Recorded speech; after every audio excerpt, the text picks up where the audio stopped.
weekend trip to the Rock Islands. The children are excited. A fishing competition is on the agenda, the junior angler event, and for the first time, snorkeling.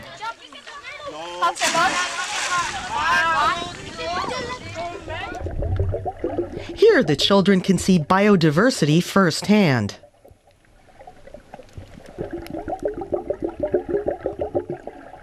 Mollusks, sea cucumbers, starfish, and many species of fish. Palau is famed for its underwater marine life. It's quite important that we protect what's in the biodiversity that can be found in the Rock Islands, and especially these protected areas where we know different species use them as for feeding areas and as well as a nursery for different for turtles and fish. The aquarium becomes a classroom. Elip Okarel explains why nature reserves make sense.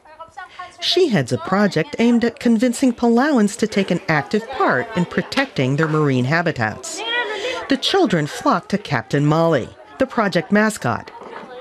He's a Napoleon wrasse. And here's a real one. The fish is on the endangered species list.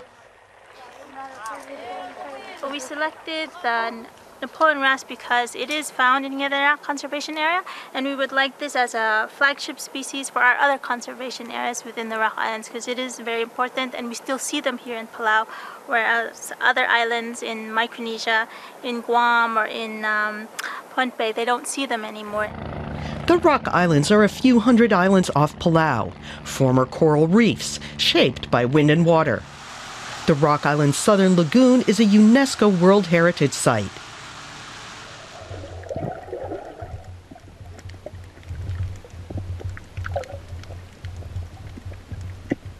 But Palau's biodiversity isn't only underwater. In some places on Palau's largest island, Bobbledaub, only a single road cuts through the rainforest.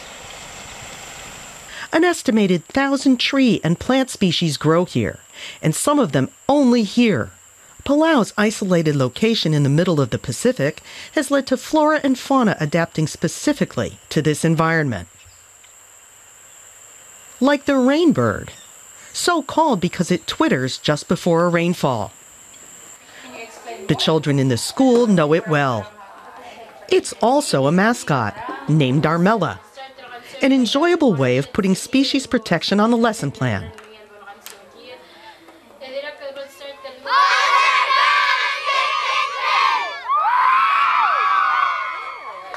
Project leader Ann Singeo says having mascots to promote species protection makes sense. This is one of the 12 endemic birds of Palau. And so protection of the forest and the biodiversity of the plants within our forest is also protection of Armella. So her part of the campaign is that if you destroy the forest, you destroy my home and my children's homes. The women from northern Bobbledaub Island want to protect the forest. Here they're collecting plants, which they'll later grow in a nursery. While doing so, they're rediscovering some species themselves.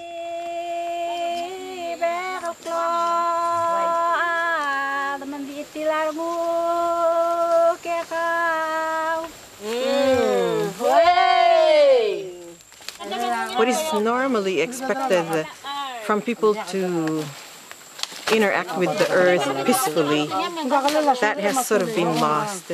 And so by coming out here and having them learn more about Palau's, not just the names of the plants, but also the forest itself, it gives a lot of sense of value. Then you can actually ask them, let's restore the native forest. And that's what the women here have been doing for a good 6 months. At first, there were only 3 of them. Many others were skeptical. Now 25 women are taking part. They don't want to accept that forest areas like this that have burned down remain that way. Vegetation is beginning to grow here again.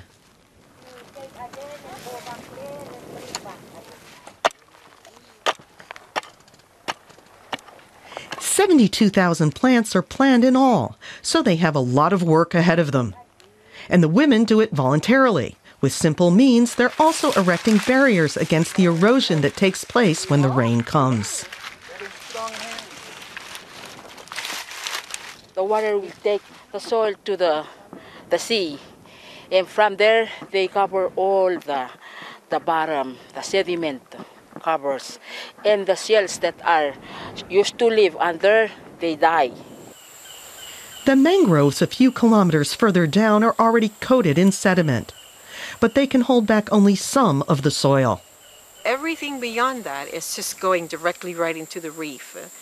And so what the community is realizing is that the area that used to be such an important area for them to glean, to fish, is no longer a productive reef. The women are changing their attitudes, and bit by bit, they're convincing the rest of the community.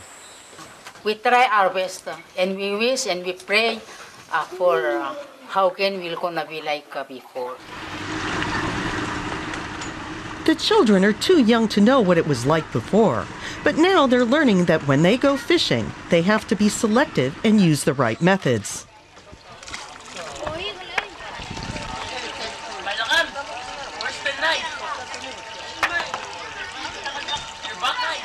Because they're fishing in a protected area, the fish will later be returned to the ocean. We want to really convey to the kids that there's protected areas because they will be the sanctuary for the fish so they can spill over. So once they spill over to the outside areas, then you can fish it. Without those areas, then there'll be less fish for them to fish. Airway at 9 pounds, fins at 4.2 pounds. Not all the children have caught a fish by the end of the day, but they have all learned how important it is to protect biodiversity.